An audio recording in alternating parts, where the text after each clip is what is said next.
vous salue dans le précieux nom de notre Seigneur Jésus-Christ.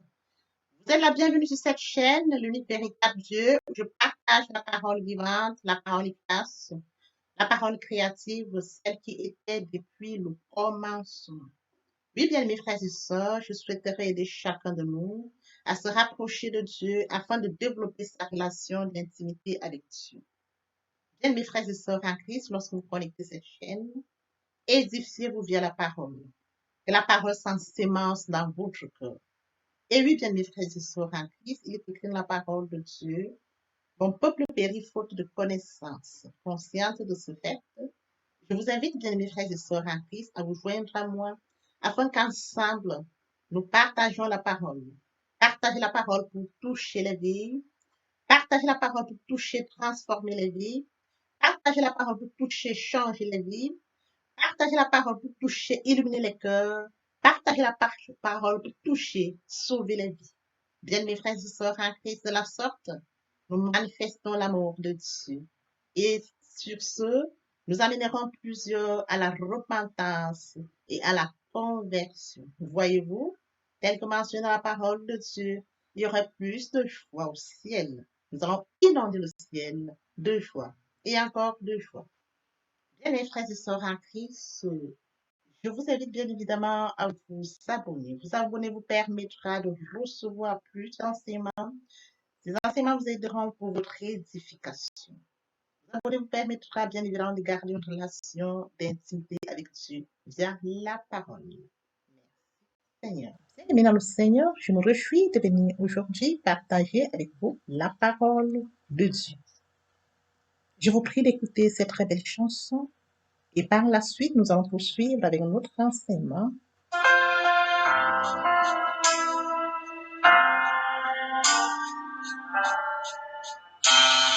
Ne crains rien, je t'aime, je suis avec toi.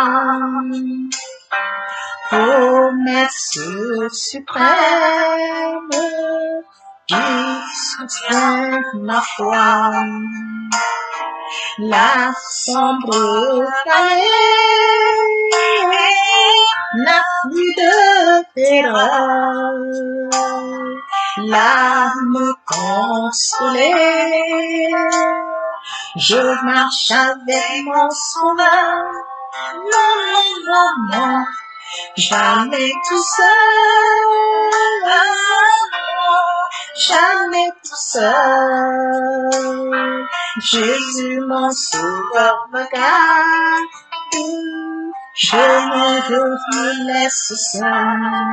Non, non, non, non, jamais tout seul, non, jamais tout seul. Jésus mon sauveur me garde, je ne suis jamais tout seul. Ma lumière ne lui compte bonjour. Jésus ma lumière m'éclaire toujours. Quand je perds de vue l'astre radieux, à travers la nuit, Jésus me montre les cieux. Non, non, non, non, jamais tout seul. Oh, non, jamais tout seul. Jésus mon sauveur me garde, je ne suis qu'un laisse seul. Non, non, non, non, jamais tout seul, jamais tout seul. Jésus mon sauveur me garde, je ne suis jamais tout seul. Les dangers accourent sur l'inconnu, de près il m'entoure, et plus près est Jésus. Et dans le voyage, me redis c'est moi. Ne perds rien courage, Je suis toujours avec toi. non, Jamais tout seul. non, jamais tout seul. Jésus mon sauveur me garde, jamais ne me laisse seul. Non, non, non, non, jamais tout seul. Non, jamais tout seul.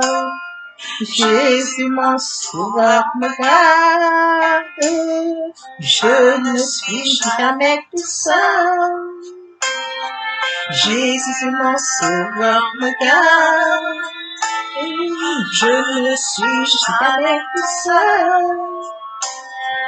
Jésus mon sauveur me garde, je ne suis jamais tout seul.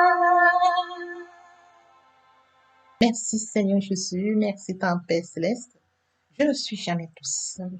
Tu m'aimes, tu nous aimes. Merci Seigneur. Amen. Mes frères et sœurs en Christ, après avoir savouré cette très belle chanson, nous allons passer en prière afin de poursuivre notre enseignement de ce jour. Père, je viens ce matin te bénir, t'élever, t'acclamer, t'honorer, te célébrer, l'eau du grand, l'eau du bon, l'eau du juste. Lui, véritable Dieu, c'est toi. Merci Seigneur pour ce nouveau matin, pour ce nouveau jour. Merci pour la santé divine, la protection divine, la sécurité divine. Merci pour le souffle de vie qu'on fait parmi les vivants. Nous te sommes infiniment reconnaissants.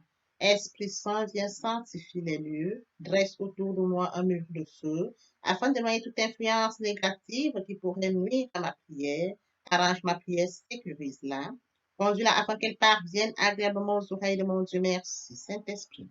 Père, je te dis merci pour ce moment précieux et précieux que tu me donnes de venir honorer à ce rendez-vous pour partager la parole. Que cette parole tout change les vies, qu'elle transforme, sauve les vies, qu'elle illumine les cœurs. Tu sais le faire, tu peux encore le faire. L'honneur, la gloire et l'adoration te reviennent pour les siècles des siècles.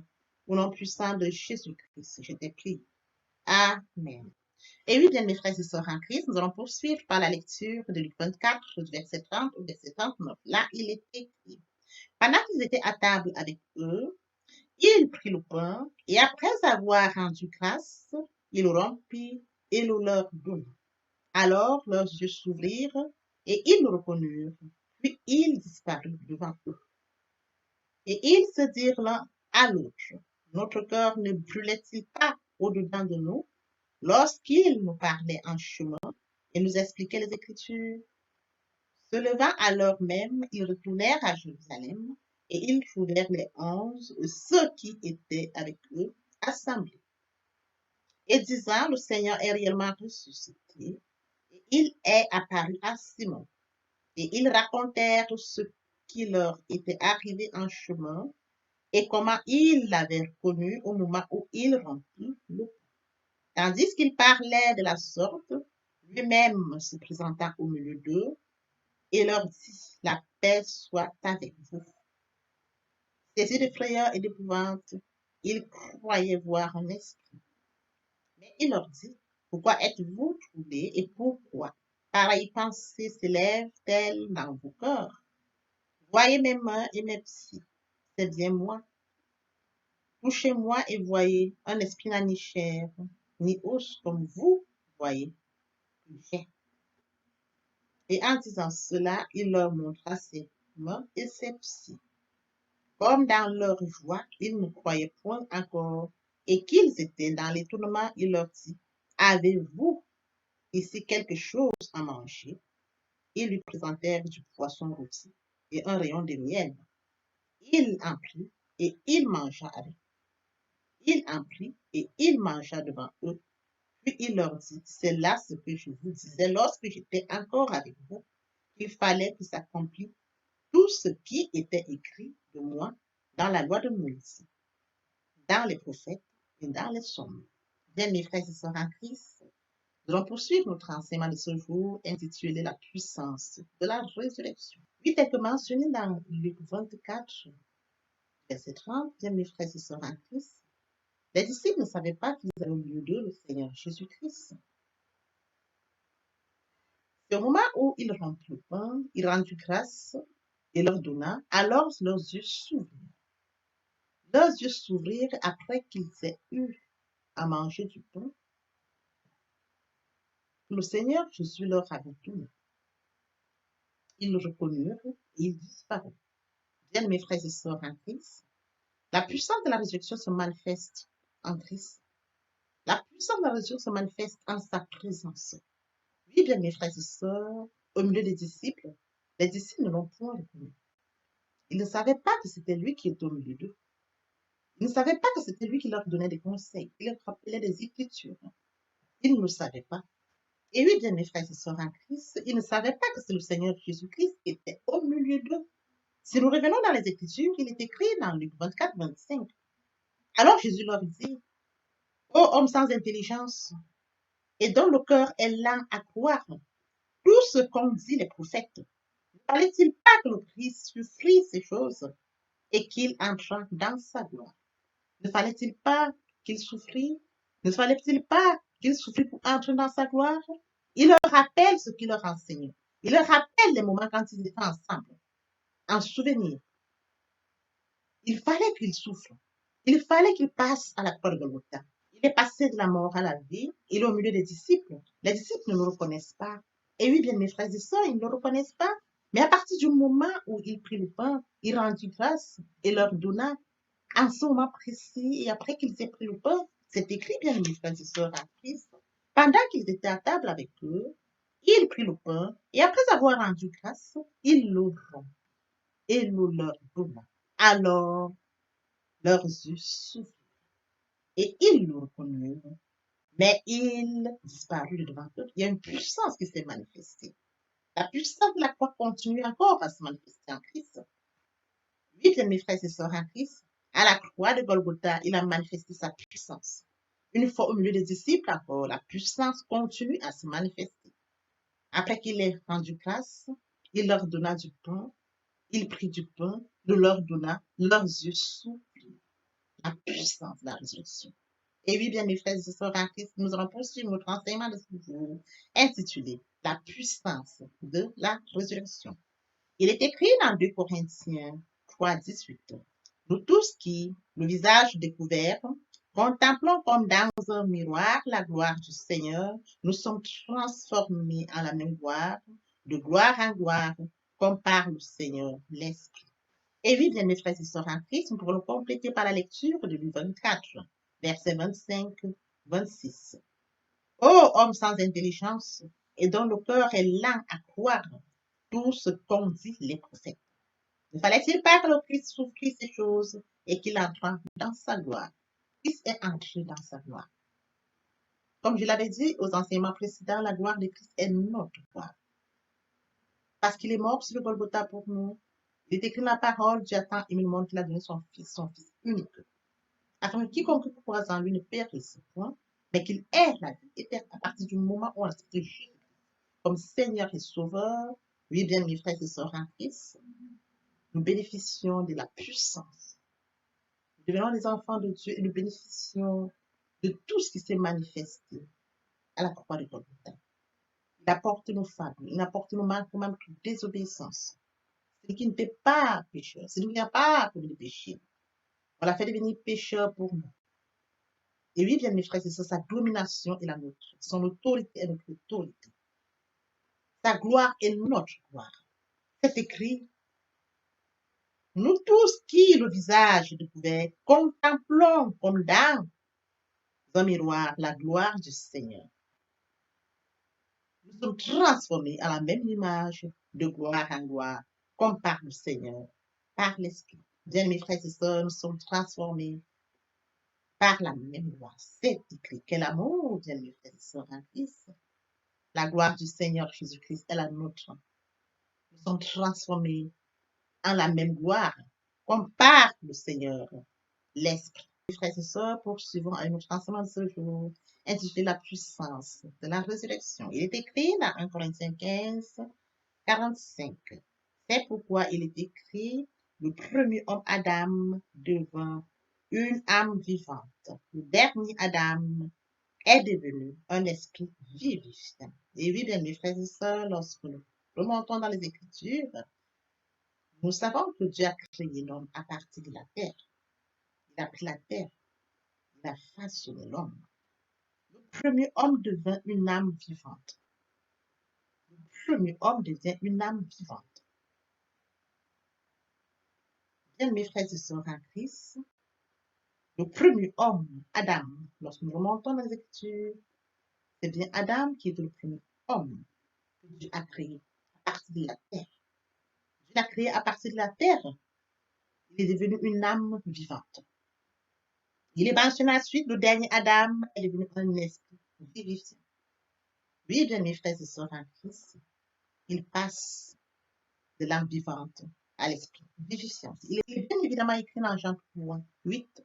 Le vent souffle où il veut et tu entends le bruit, mais tu ne sais d'où il ne vient, ni où il va. Il en est ainsi de tout homme qui est né de l'esprit. Bien, mes frères et sœurs en Christ, lorsque le vent souffle, nous ne pouvons pas voir où il va précisément, d'où il vient précisément. Nous ressentons que le vent souffle. Et oui, bien, mes frères et sœurs en Christ, quand l'homme naît, accepter Jésus-Christ comme Seigneur et Sauveur, bien, mes frères et sœurs en Christ, après lecture de Jean 3, 8, on nous explique brièvement comment, quand nous sommes nés de nouveau, ça se manifeste. C'est une illustration, bien, mes frères et sœurs en Christ. Il est bien évidemment écrit le vent souffle où il veut. Et on entend son bruit.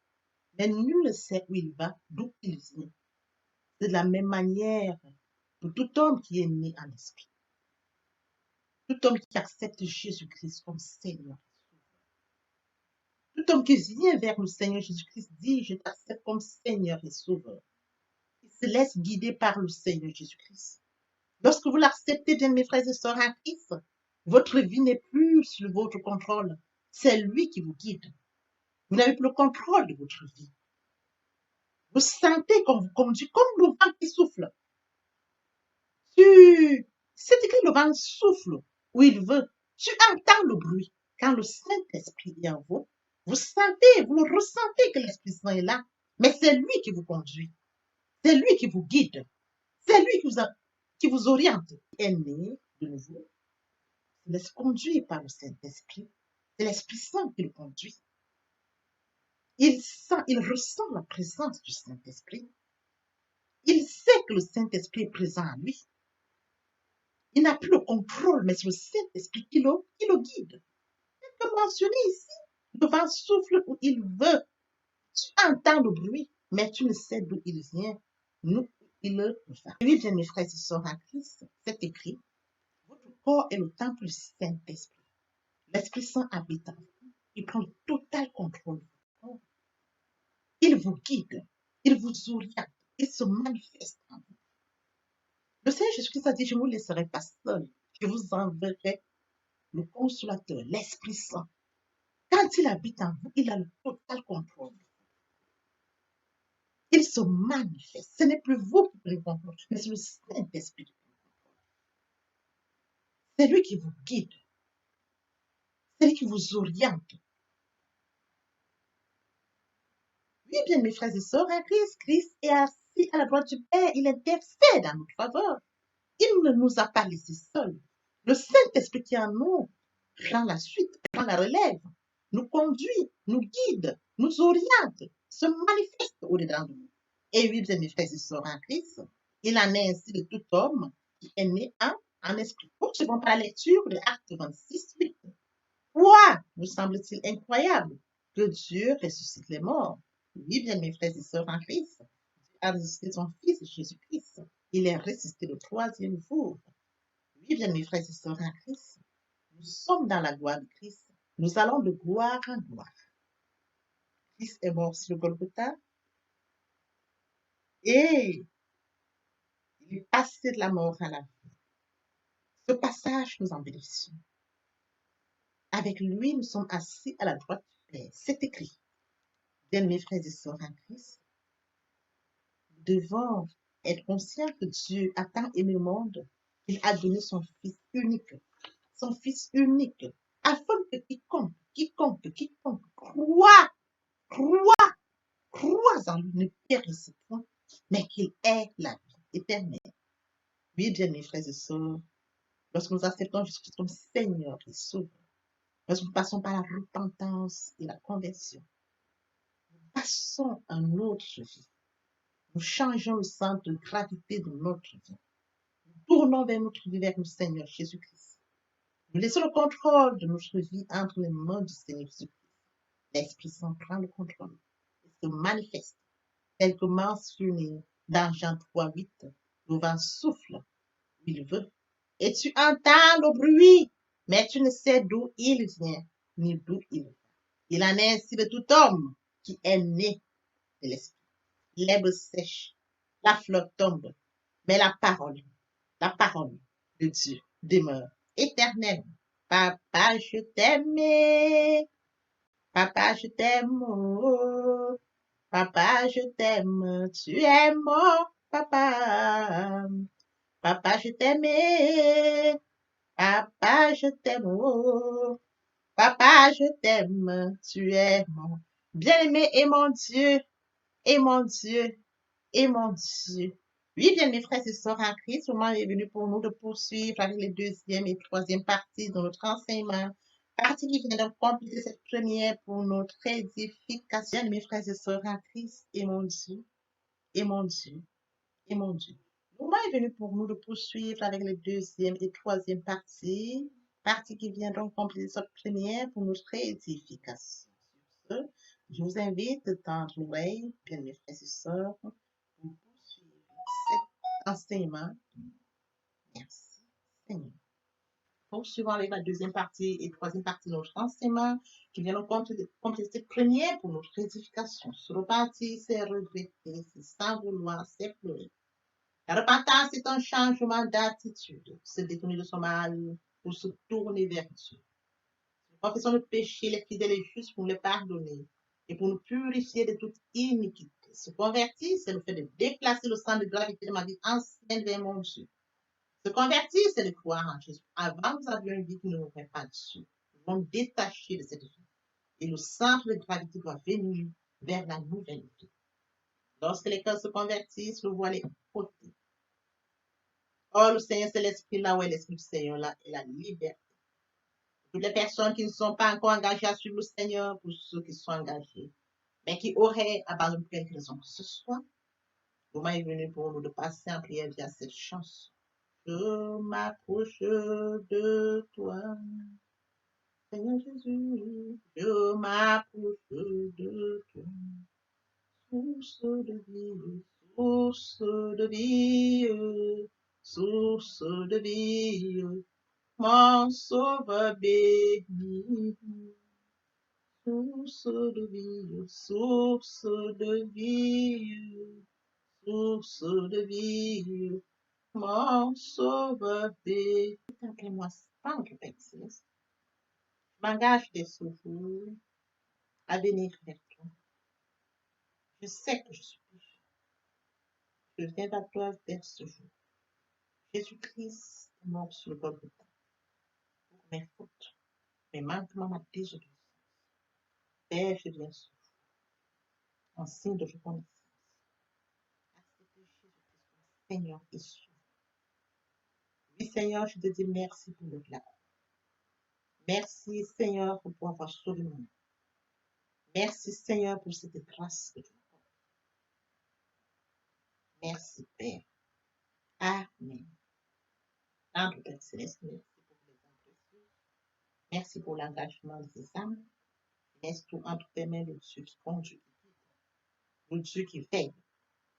Tu sais le faire, tu peux encore le faire. Je te donne l'honneur, la gloire, l'adoration pour les siècles des siècles. Au nom puissant de Jésus-Christ. Amen. Bien, mes frères et sœurs, après s'être sincèrement repenti et converti, il faut y rester, il faut y demeurer. Via la méditation, comment le faire? Premièrement, invoquer le Saint-Esprit afin que l'Esprit Saint prenne contrôle durant la méditation. Suivant la lecture du verset ou du chapitre qui servira d'appui, Matthieu 4:4, l'homme ne vivra pas seulement de pain, mais de toute parole qui sort de la bouche de l'Éternel. Méditer la parole, c'est l'approfondir, c'est la mûrir, c'est aller en réflexion. Pour ce